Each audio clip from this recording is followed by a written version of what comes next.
I have a confession to make. I really wasn't a fan of the first half of this season. It felt lackluster, and I wondered if it might be the beginning of the end for Snowpiercer. But the last 3 episodes, and especially the latest one, have really turned that around for me, and I'm filled with hope for the future of the show. Here's your spoiler warning for everything up to and including Season 3, Episode 9. You've been warned. Now, as a general rule, I think characters should stay dead. I think most people will agree with me on that one. But I also understand that because of the nature of Snowpiercer, it's quite difficult to introduce new characters, which creates pressure to bring back old ones. Anyway, before this episode came out, I wasn't really keen for Melanie to come back, but only because I thought we were going to get Season 2 Melanie, heroic, selfless, beloved by all, but instead we got Season 1 Melanie, cold, calculating, making the tough calls when no one else will, and I am so excited. And the way she read out the time and temperature at the end of her earth-shattering announcement, ice cold. And in a way, it's not just Melanie who came back from the dead this episode. One of my biggest criticisms of the show is that a lot of the characters undergo redemption arcs that don't really feel earned. Sometimes it feels like we're just supposed to forget about the terrible things these characters have done. But this last episode felt like the writers telling us it's okay to remember that stuff. For example, we see LJ straight up threatening to kill Osweiler. In Season 2, she was kind of just some quirky girl that no one liked, but we were kind of supposed to feel sorry for, I think. But now she's starting to feel more like the psycho we knew in Season 1, like someone who would castrate someone while her boyfriend held them down. And it was the same with Melanie. The writers spent so much energy in Season 2 trying to make her seem perfect that I didn't think they'd ever talk about what she did in Season 1 again. But they did. I really hope we finally get to see some beef between her and Josie. Let's not forget she was the one who tortured Josie and almost got her killed. Season 1 Melanie and Season 2 Melanie really felt like different characters to me, and I'm just so excited to have Season 1 Melanie back, the villainous Melanie. I also want to talk about Wilford. Now, given that Wilford as a character was created to be an embodiment of the 1%, the ruling class, I didn't think he could possibly work as anything other than the tyrannical ruler of the train. But this humble, rock-bottom Wilford is really growing on me. I particularly liked when he had another steady hand competition with Alex. In Wilford's mind, it's a callback to a time when Alex's loyalties weren't divided, when she was willing to kill for him. And the last time they had a competition like this, Alex said, "I'm going to beat you one day, you're going to age out." And now that day has finally come. Despite everything that's happened, Wilford is still the closest thing that Alex has to a father, and she's watching him deteriorate. And she has to force herself not to feel sorry for him in this moment. Now look, I do hope that we will see Wilford return to power at some point, even if it's just over a portion of the train, but I'm willing to stick with this armchair Wilford for a while. Now, another criticism I had of the first half of this season was that I found myself almost forgetting that they're on a train. Like, it doesn't feel the way a train should feel. For example, most of their resources are meant to be finite. Take gold, for example. The gold they have on the train is all the gold they will ever have. They're not getting any more gold. If something breaks, you have to fix it, and if you can't fix it, that's it. You just don't have that thing anymore. Remember in the pilot episode when Melanie tells Ben that they can't have smoked salmon anymore because they've run out of wood chips? It was a small moment, but it really helped establish the situation that the characters are in. Whatever renewable resources they have need to be carefully cultivated so that they stay renewable, and whatever finite resources they have need to be carefully rationed until they inevitably run out. But then, at the start of this season, Wilford builds a big EMP cannon out of stuff they just had lying about the train, I guess, and then our heroes just toss it onto the tracks. And I get that Wilford is a genius and he has other geniuses working for him, but come on, an EMP cannon? And they toss it onto the tracks and it's never mentioned again. Think about the irreplaceable circuitry, conduits, doohickeys, and raw material that humanity can just never get back now. It's an aspect of the show that I think the first season really leaned into, but that the first half of Season 3 pretty much ignored. But the last 2 episodes have really helped turn that around. I got so excited when I saw the big cloud of hydrogen sulfide, because it was a reminder of the show's basic premise. The last remnants of humanity are stuck on a train. The train is keeping them alive, and if something goes wrong with the train, humanity goes extinct. And that's why people are willing to give their lives to fix this train, because in doing so, they're preserving humanity. I also really liked the short exchange between Ruth and Tristan in the last episode when he tells her there's only 246 bottles of champagne left, and Ruth tells him to bring them all out.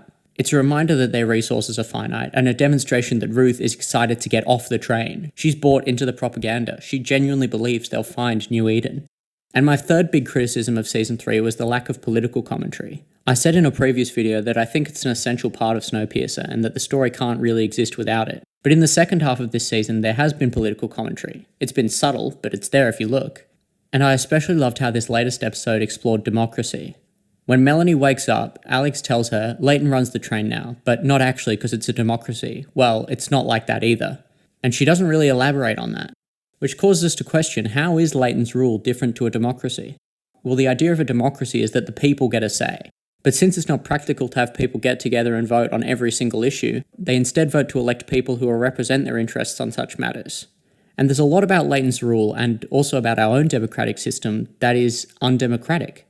The first and most obvious point, Leighton wasn't elected, nor were any of his inner circle. Snowpiercer doesn't elect their officials, but they do still choose them. The Tail and Third chose Leighton as their ruler when they took the train in Season 1, and then in Season 2, the people of Snowpiercer, the overwhelming majority, chose Wilford instead. In Season 2, Leighton isn't overthrown by Wilford as an individual, he's overthrown by the people. And when he's reinstated, it's not by the people, it's by force. And based on the conditions under Wilford's rule, we can reasonably assume that the people were tired of him, but that's not the point. The point is, they didn't get a say. There's also no mechanism in place to peacefully dismantle Leighton's rule. If people want to remove him from power, they have to do it by force, which is no different from Wilford or Melanie's rule. An important part of having elected officials is the ability to remove them if we feel that they no longer represent us. And I think part of the reason that Leighton wants to stay in power is that he doesn't trust anyone else to do it. He believes he's the best person to run the train. But the thing is, Wilford and Melanie also believe that about themselves, and both of them had to be overthrown violently. I'll come back to that in a bit, but first I want to talk about the one recent issue that the people of Snowpiercer have decided as a collective, the decision to go to New Eden. Everyone on the train got a vote on that issue. That's democracy, isn't it? But in the latest episode, Melanie's dialogue with Leighton shows us why it's not real democracy. Melanie says, in a way, lying is a kind of empathy. You protect people from the burdens you don't want them to bear. But if you keep people in the dark, you take away their power. So, you just have to know that you're right. Now, I particularly want to focus on that middle section. If you keep people in the dark, you take away their power. The people of Snowpiercer decided to go to New Eden, but that decision was based on false information, making the decision democratically invalid. The people were not choosing what they thought they were choosing. The choice wasn't real. And in a way, Wilford's rise to power was the same. The people chose the Wilford that they thought they knew, the smart, charismatic, generous saviour of mankind. And by the time they found out who Wilford really was, it was too late. So I think the point they're making is that transparency is essential for true democracy. For the people to be able to really choose, they have to know exactly what they're choosing. When we vote for someone to represent us, we have to really know who we're voting for. And most of the time, we just don't. We're given a propagandized image designed to make us vote a certain way, just like New Eden, and that propaganda undermines democracy. So now let me go back to talking about Melanie for a bit. Her advice to Leighton is, you just have to know that you're right. And that's terrible advice. Not just for a ruler, but for a person. Human beings are terrible at changing their minds. Once we make a decision, it is psychologically very difficult for us to go back on that, no matter how much evidence we're given that the decision is a bad one. In my humble opinion, rulers need to be less sure of themselves. They need to be always questioning their own decisions because their decisions have big consequences. And that's what Leighton has been doing. He's been tearing himself apart, wondering if his decision to lie to the people was the right one. Episode 7 was pretty much entirely devoted to Leighton processing his guilt over his decision. It's just a shame he didn't go back on his decision before it was too late. Now on to Wilford. I'll tell you what I think the best argument against democracy is. Buckle your seatbelts. Who's to say that people know what's best for them?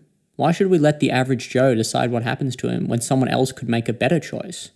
Now, I don't necessarily agree with that, I just think it's a good argument, and I think we could have a whole debate about how true freedom means the freedom to make mistakes and to suffer, but we're not going to.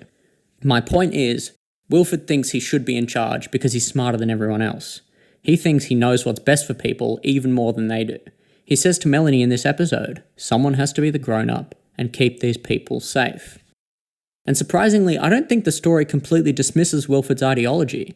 Sometimes leaders do make unilateral decisions that, whilst being unpopular, turn out to be for the good of the people, like Melanie leaving Wilford behind in the flashback. The problem is that such decisions feed a sense of self-certainty that makes you less likely to realise when you make a bad call. So yeah, I loved this episode. It gave me a lot to sink my teeth into, and I'm very excited for the season finale. I hope the writers keep up the momentum. Just before I finish though, there were 4 things I wanted to quickly complain about. Firstly, Melanie touching the glass. It's supposed to be freezing outside. I spoke in my last video about cheapening the cold. This is what I mean.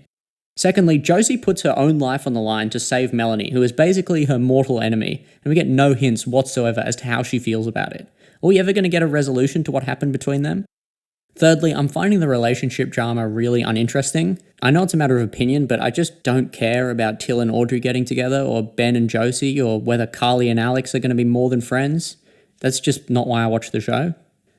And lastly, we missed out on Leighton's journey down train. Are you kidding? That could not have been an easy journey. He has to make it from the engine to Wilford's car in Big Alice, whilst everyone on the train is looking for him, and he does it off screen. We could have spent episodes on that journey. We should have spent episodes on that journey. Trying to get from one end of the train to the other when everyone wants to stop you is the original premise of Snowpiercer. At least have him spend an episode or even part of an episode sneaking from one end of the train to the other, occasionally having to face the people he lied to. What the heck, man? Anyway, with that out of my system, I'll end the video. Thank you for watching, lovely passengers. I'll see you in the next one.